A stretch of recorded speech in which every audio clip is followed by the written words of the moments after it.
In the 1846 novel The Double, Fyodor Dostoevsky introduces a protagonist who is not threatened by the outside world, but rather something far more intimate, that is, himself.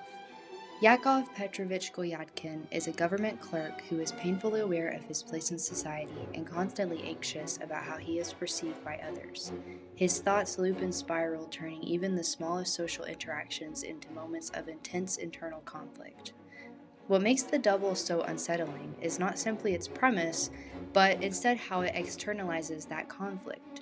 Golyadkin encounters a second version of himself, whom he believes to be his doppelganger and even shares his exact same name. However, this man is more confident, more socially successful, and seemingly everything he is not. At first, Golyadkin attempts to befriend his double, but the next day finds that his double has betrayed him and is divulging Golyadkin's most horrible inner thoughts to everyone he knows, attempting to defame him in every way possible. Although it is never explicitly stated, most analyses agree that his double is not simply another character, but rather a metaphorical manifestation of what could be called self-sabotage. The double represents a complete fracture within Golyadkin's identity, a division between who he is and who he believes he should be. Although this certainly makes for a compelling story, it becomes even more significant as a whole when one researches further.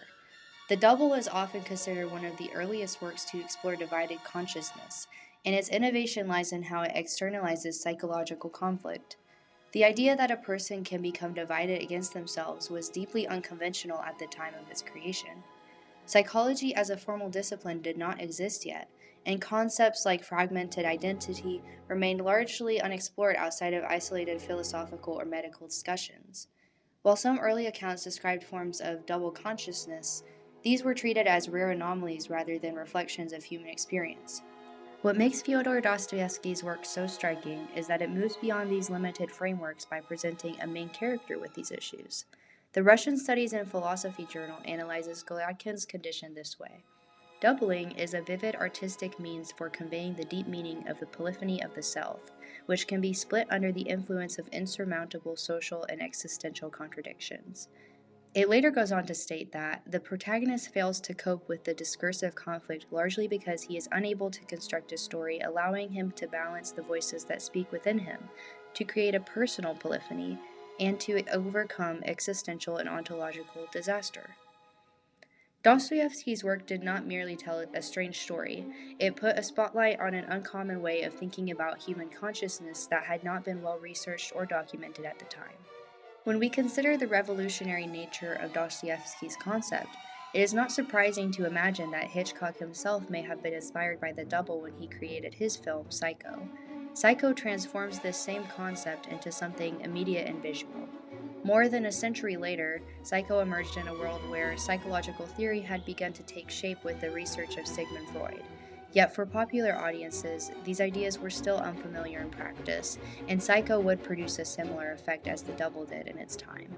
Although psychological theory had become more established, popular audiences would have still considered a split identity to be novel. In both cases, the shock comes not only from the narrative itself, but rather from the confrontation with an unfamiliar idea. So, let's discuss how Psycho reiterates some of the themes presented in The Double in its own unique way. Like Golyadkin, Norman Bates has an identity split within himself, producing an unstable boundary between who he is and who he believes himself to be, similarly suggesting that the self can contain contradictory identities that operate independently. Both Golyadkin and Norman Bates represent the same psychological idea. That is, under great stress, identity can be divided, and that division can manifest either as an externalized double or an internalized persona. Dostoevsky stages this split as a confrontation between two selves, while Hitchcock internalizes it into a single body with two minds, making the fracture less visible but more psychologically invasive. Of course, in order to keep suspense about such a situation, the way it is portrayed makes a big difference in how effective it is. Just so, another way Psycho mirrors The Double is in how it reveals the story. As I stated earlier, it is never explicitly stated whether The Double is a real person or not. It is very unclear throughout the whole novel what is really happening and what is imagined. We are forced to make conclusions as readers, even at the very end, to decide how to interpret the events of the story. In a similar way, Psycho very deliberately uses carefully manipulated perspective and visual tricks to make the audience uncertain of what is really happening, even as they see it right on the screen. That is, right until the big reveal at the very end.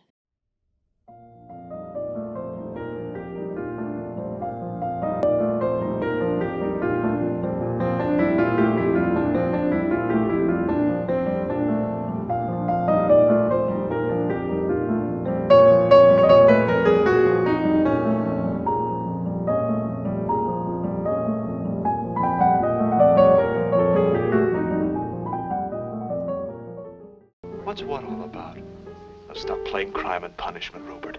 You want to know something? Come out with it. Otherwise... Oh, no, temper. When asked specifically about making a movie out of Crime and Punishment, Hitchcock said that he would, quote, never do that precisely because Crime and Punishment is somebody else's achievement. And to really convey that in cinematic terms, substituting the language of the camera with the written word, one would have to make a 6 to 10 hour film, otherwise it won't be any good. So, although we were never able to see Hitchcock's rendition of Crime and Punishment, it is clear that he had considered Dostoevsky and his work in a creative way.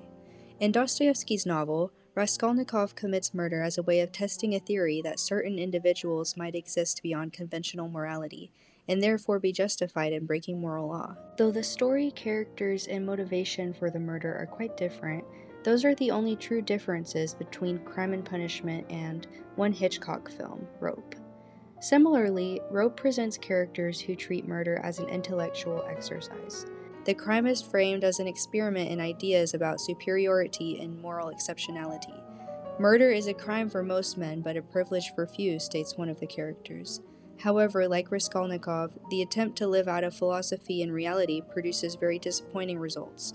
Another similarity between the two is the way that philosophy is talked about. Dostoevsky is known as a champion of philosophy, but he cleverly disguises his philosophical points into conversations between characters, exploring different viewpoints without explicitly naming one as right over the other. Alfred Hitchcock uses a similar strategy in Rope. The film never pauses to explain its philosophy directly, and characters debate, imply, and perform these beliefs in real time. The conversations sound right out of a Dostoevsky novel. So, although Hitchcock said he would never make Crime and Punishment into a film, it seems he certainly put his own twist on it. Across the Double and Crime and Punishment, as well as many of his other novels, Fyodor Dostoevsky redefines the nature of conflict, shifting it inward and revealing the instability of identity and morality in his own unique way. Decades later, Alfred Hitchcock translated these concerns into cinema by reimagining their core ideas through visual and narrative form. In Psycho, the fractured self becomes a lived psychological experience, immersing the audience in instability and uncertainty. In Rope, abstract philosophical ideas are no longer confined to thought, but enacted in the world, exposing their flaws through tension and performance. Ultimately, both artists arrive at the same unsettling conclusion that the greatest danger is not external but internal, rooted in the divided nature of the self and in the dangerous ideas we attempt to justify within it.